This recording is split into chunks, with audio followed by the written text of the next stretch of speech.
Bonjour à toutes et à tous, bienvenue sur les ondes de Corbeau News Centrafrique et bien sûr sur notre site internet pour cette nouvelle chronique radio qui va, je vous le dis, vous hérisser le poil.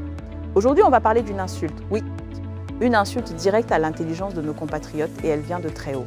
À mes côtés, notre formidable journaliste de terrain, Clarisse Betty. Bonjour Clarisse Betty. Bonjour Gisèle Moloma et bonjour à tous nos fidèles auditeurs et lecteurs. Préparez-vous car l'hypocrisie atteint de nouveaux sommets avec ce que nous allons vous raconter. Entendre Simplice Mathieu Sarandji, celui qui dirige actuellement l'Assemblée nationale, s'émouvoir publiquement lors d'un colloque sur le déclin de notre système éducatif, c'est de l'hypocrisie pure et simple. Après 10 longues années passées au cœur même de la machine d'État, voir l'un des piliers de ce régime de l'empereur Faustin Archange Touadéra sortir de sa coquille pour déplorer, je cite, « Les enfants n'ont pas le niveau ». Fin de citation. C'est tout simplement une insulte insupportable pour le peuple centrafricain. Une insulte, Clarisse Betty, c'est le mot juste. Mais dis-moi, on a l'impression que la Centrafrique est dirigée par des enseignants, des universitaires.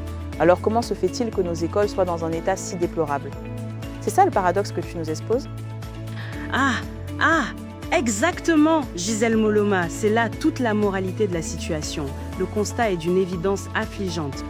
Notre République est soi-disant dirigée au plus haut sommet par des hommes issus du monde académique. L'empereur Faustin Archange Touadéra, soi-disant professeur d'université, et Simplice Mathieu Sarandji, lui-même enseignant à l'université. On pourrait s'attendre, n'est-ce pas, à ce qu'un pouvoir mené par de tels universitaires fasse de l'école le véritable sanctuaire de la nation. Mais c'est tout le contraire qui s'est produit. En seulement une décennie sous leur gouvernance, l'éducation a chuté à un niveau de chaos invraisemblable. Ces responsables, pourtant si prompts à brandir leur titre académique, se montrent totalement incapables de gérer les fondamentaux du pays. La corruption dans le milieu scolaire a été multipliée par 10, voire par 20 sous leur magistère.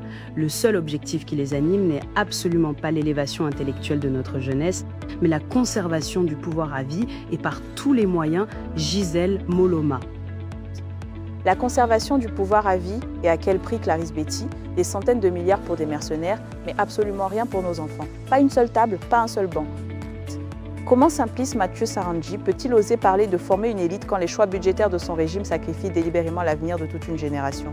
C'est une abomination. C'est une révolte, Gisèle Moloma, une révolte. Les priorités financières de cette clique au pouvoir sont claires et révoltantes. Du côté de la sécurité du régime, avec Wagner et Africa Corps, ce sont plus de 200 milliards de francs CFA par an qui sont offerts aux mercenaires russes de Poutine pour sécuriser le pouvoir et, soyons clairs, piller nos mines d'or et de diamants. Et du côté des infrastructures scolaires nationales, rien. Absolument rien. Pas de table, pas de banc, pas de manuel. Nos écoles tombent littéralement en ruine. Si quelques salles de classe tiennent encore debout ou reçoivent un coup de peinture, c'est uniquement grâce aux interventions de la MINUSCA et des organisations internationales. L'État centrafricain, lui, a totalement déserté ses obligations. Les milliards du pays servent à engraisser des milices étrangères et à massacrer les populations civiles, pas à construire l'avenir de nos enfants. Donc, si je comprends bien, Clarisse Betty, Simplice Mathieu Sarandji n'est pas juste un observateur qui découvre la misère. Il a été Premier ministre, il est le chef de l'Assemblée nationale pour la deuxième fois. C'est un complice en chef de ce dictateur Faustin Archange Touadéra. Comment ose-t-il venir se plaindre après avoir copiloté cette catastrophe pendant 10 ans? C'est exactement ça, Gisèle Moloma, la ficelle est plus que grosse. Simplice Mathieu Sarandji n'est pas un observateur neutre qui découvre la situation aujourd'hui. Il a été Premier ministre. Il est bien le chef de l'Assemblée nationale pour la deuxième fois et il navigue main dans la main avec son ami, le dictateur de Bangui, Faustin Archange Touadéra. Venir faire des constats malheureux après 10 ans de copilotage de l'État, c'est une véritable farce. Qu'a-t-il fait de ses budgets? Qu'a-t-il fait de ses lois?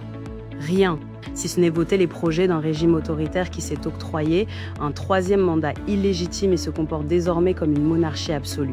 Le message du peuple est simple. Si c'est pour raconter de telles bêtises, Monsieur Sarandji, restez tranquillement assis sur votre perchoir à l'Assemblée nationale, continuez à toucher vos millions et vos privilèges, mais épargnez vos leçons de morale aux Centrafricains.